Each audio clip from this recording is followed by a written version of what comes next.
to start grading QBs on a different scale. And, what people are going to say, I know this is so random as fuck. There was someone like, oh, Anthony Richardson, he become a Jalen Hurts. It's like, no, there was no.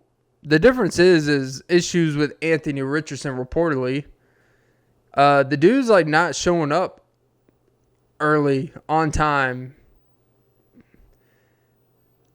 Like there's a culture issue with the Colts. I know this is too inside football, but the issue is all we do is like, oh, an athletic quarterback who's black. Oh, he could be like this guy. It's like that's a disrespect to Jalen Hurts, who for one came in the second round. He overtook a player that was highly drafted, who they already paid money to, and Carson Wentz, who would have fucking guessed is the backup for the Chiefs. So it's like a weird conundrum. Like Carson Wentz has to watch the person that took over his job, and apparently Carson wasn't the greatest team culture, locker room guy. And the reason why Jalen overtook the locker, even if at that time, like he had a really bad, like his first playoff game versus the Buccaneers was bad. Like it was like, I love Tebow, but it was Tebow bad.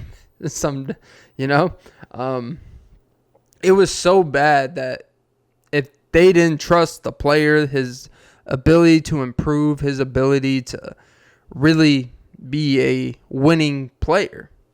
He wasn't the most dominant as specifically in the passing game in certain aspects. He could run the ball.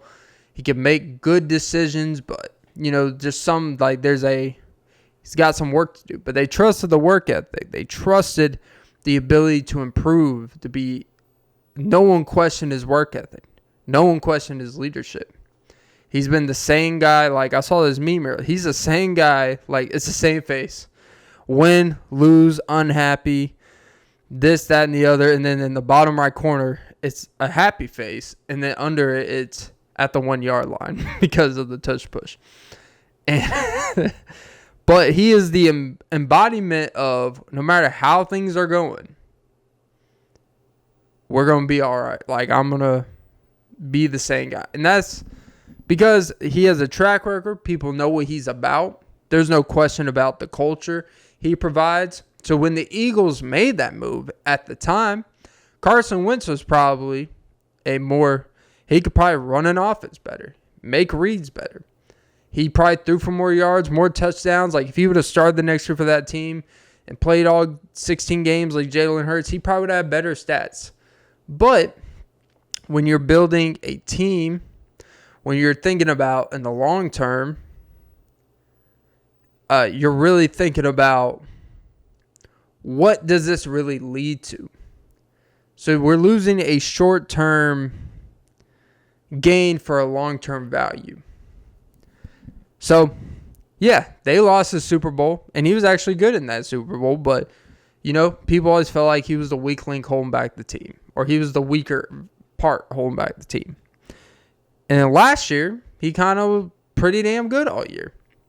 This year, it was a lot of games where it's like, he was hurt. He's not really dominating. There's a lot of inconsistency. They're having issues. Wide receivers are mad about this, coach this. There's a lot of questions about, can Jalen Hurts really be the guy type of shit. And he really proved that if you're just know who you are, confident in your ability, you'll be all right. And I think that's inspiring to people. And people even after the Super Bowl. You remember when Joe Flacco won the Super Bowl? Oh, he's a top 5 quarterback. No one in their right mind really thinks, or ever thought Joe Flacco was a top 5 quarterback. The dude never threw for 25 touchdowns in the season.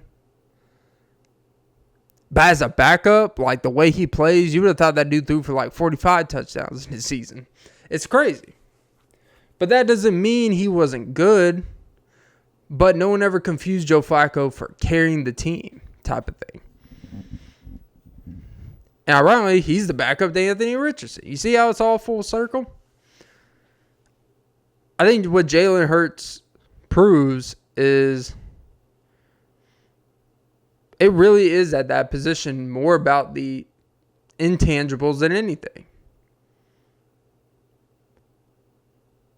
Like, it's really about trusting the individual more than the skill set a lot of times. Now, there's a minimal amount of skill set. I'm not here to identify someone's skill set.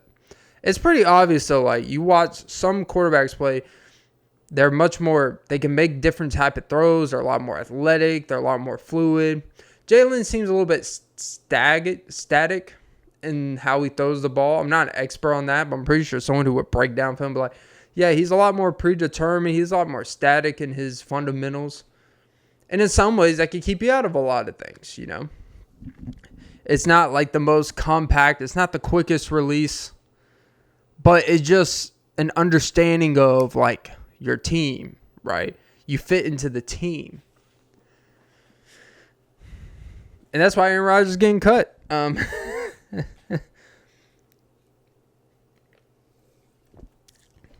That did remind me. Maybe it's just me. Kenny Pickett. It was so weird seeing him in there to take the kneel downs. That dude did not look like he wanted to be out there. That dude looked pretty unhappy. Like it's an insult. Like, hey, bro, you got traded after 2 years after being first round pick. All right.